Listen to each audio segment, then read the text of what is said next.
Now this is our second lecture of soil chapter. बेटा chapter number 7 कर रहे हैं हम। हमारा टॉपिक क्या है बेटा? सोयल फॉर्मेशन, यानी एक्चुअल में जो हमारी मिट्टी होती है, जो सोयल होती है, वो फॉर्म कैसे होती है, उसको बोलते हैं बेटा सोयल फॉर्मेशन। क्या नाम बोलते हैं उसका बेटा? Soil formation.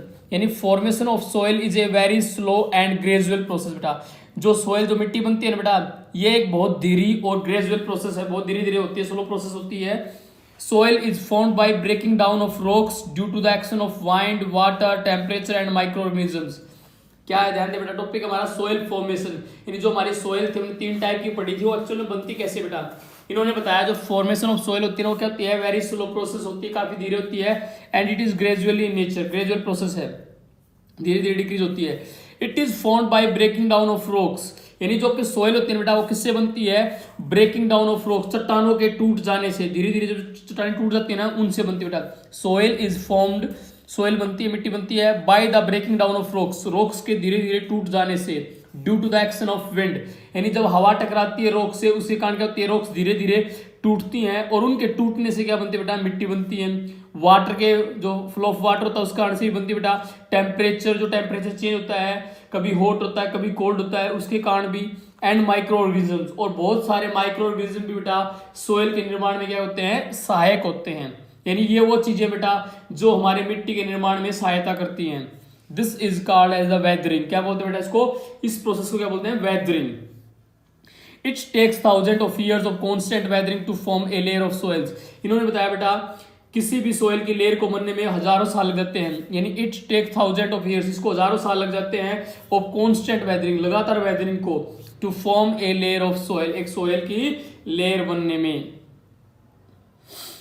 फिर बिंगो चैलेंज हमारा क्वेश्चन है बेटा इसके अंदर, find out why is clay soil not suitable for plant growth. क्या कारण है कि जो क्ले सोयल होती है वो प्लांट की ग्रोथ के लिए सूटेबल क्यों नहीं है बेटा? रीजन मैंने आपको पहले बताया था। जो आपकी क्ले सोयल होती है बेटा, उसके अंदर जब गर्मियों के दिन होते हैं बेटा, हॉट वेदर होती है, जब सन अपने चरम सीमा के ऊपर होता है, तो उस टाइम पे जब क्ले सोयल के ऊपर हमारी सनरेज पड़ती हैं, तो उस क्ले सोयल के अंदर दरारें आ जाती हैं बेटा, और उन दरारों के आने के कारण जो हमारी रूट्स होती हैं प्लांट की, वो खराब हो जाती हैं, डैमेज हो जाती हैं, और उनके डैमेज होने के कारण हमारे प्लांट की ग्रोथ पर क्या पड़ता है? भारी प्रभाव पड़ता है। दैट्स वाई जो क्ले सोयल होती है, it is not suitable for our plant growth. चलिए बेटा नेक्स्ट टॉपिक हमारा कंपोजिशन ऑफ सोयल। इसका मतलब होता है बेटा सोयल के अंदर क्या क्या चीजें होती है, इसको बोलते हैं कंपोजिशन ऑफ सोयल। यानी सोयल के अंदर एक्चुअल में क्या क्या चीजें प्रेजेंट होती है, इसको बोलते हैं कंपोजिशन, कंपोजिशन ऑफ सोयल। यानी हमारे सोयल के अंदर क्या क्या चीजें प्रेजेंट है बेटा? Soil consist of A number of components. यानी जो आपकी सोयल होती है बेटा, उसके अंदर बहुत सारे कंपोनेंट होते हैं। दीज इंक्लूड सोयल पार्टिकल, इनके अंदर सोयल के पार्टिकल होते हैं, like gravel, sand, clay, humus, minerals, water यानी मॉइस्चर एंड एयर। क्या है बेटा? कंपोजिशन ऑफ सोयल का मतलब होता है कि हमारे सोयल के अंदर कौन कौन से पार्टिकल, कौन कौन से एलिमेंट प्रेजेंट हैं, उनको बोलते हैं बेटा कंपोजिशन ऑफ सोयल। और हमने इसमें क्या पढ़ा? Soil consist of A number of component. यानी हमारी जो सोयल होती है, मिट्टी होती है, उसके अंदर बहुत सारे कंपोनेंट होते हैं।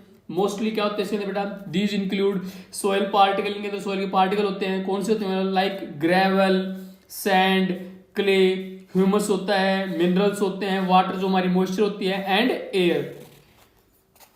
वेरियस, आगे है बेटा हमारा various.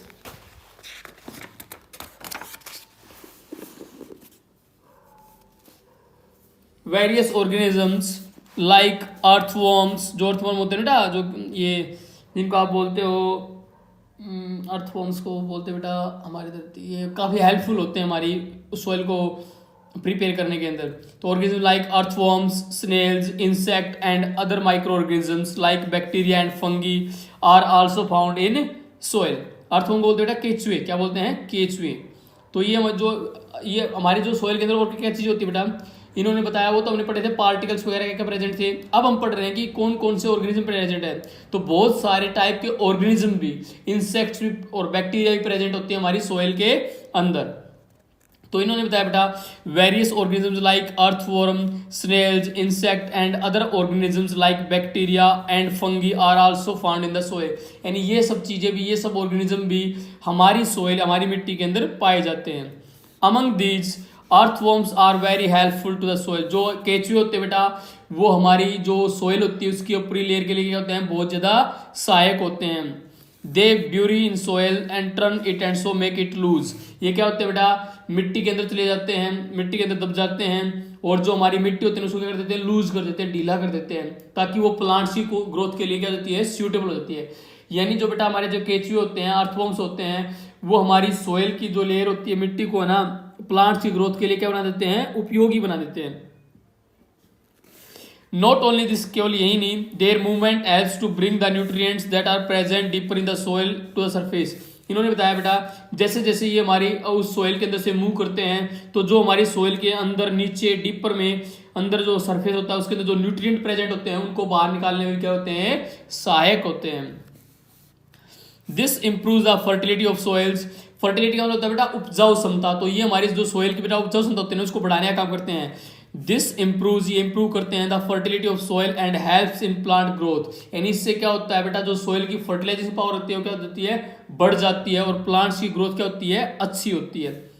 Due to this reason, इस रीजन के कारण बेटा they are also known as the farmer friend. इसी कारण से जो ये केचुए होते हैं बेटा, जो अर्थवॉर्म होते हैं, इनको किसान के मित्र भी बोलते हैं। क्या बोलते हैं इनको, किसान के मित्र। They are also known as the farmers friend.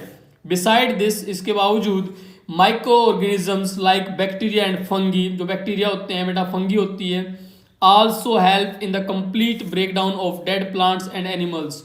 यानी बेटा जो दूसरे माइक्रो ऑर्गेनिज्म होते हैं, जैसे कि इन्होंने बताया बैक्टीरिया है या फंगी है, ये भी हेल्प करते हैं, ये भी सहायता करते हैं इन द कंप्लीट ब्रेकडाउन ऑफ, पूर्ण रूप से तोड़ने के लिए, किसको बेटा, डेड प्लांट एंड एनिमल्स। यानी जो डेड प्लांट्स होते हैं, जो एनिमल्स होते हैं, जिनको हम कई बार धरती के अंदर दबा देते हैं बेटा, उनको भी एक उपजाऊ रूप में तोड़ने में सहायक होते हैं। क्या होते हैं बेटा, बैक्टीरिया एंड फंगी। यानी they are also helpful to improve the fertilization power of our land या our soil. This process releases minerals, ये जो प्रोसेस होती है बेटा, रिलीज करती रहती है minerals back to the soil, thus enhancing its fertility. यानी जो प्रोसेस होती है बेटा इन डेड प्लांट्स और एनिमल्स को तोड़ने की, उस प्रोसेस के दौरान बहुत सारे मिनरल्स हमारी जो सोइल होती है उसके अंदर वापस पहुंचाए जाते हैं टू इनहेंस दिस फर्टिलिटी, जिसके कारण जो हमारी सोइल होती है बेटा उसकी फर्टिलाइजेशन पावर क्या होती है, इंप्रूव हो जाती है। यानी ये भी हमारी सोइल की फर्टिलाइजेशन पावर को इंप्रूव करने में काफी सहायक होते हैं। चलिए बेटा नेक्स्ट वन टॉपिक हमारा soil erosion. We will discuss in our next lecture. Till then, take care. Thank you, beta.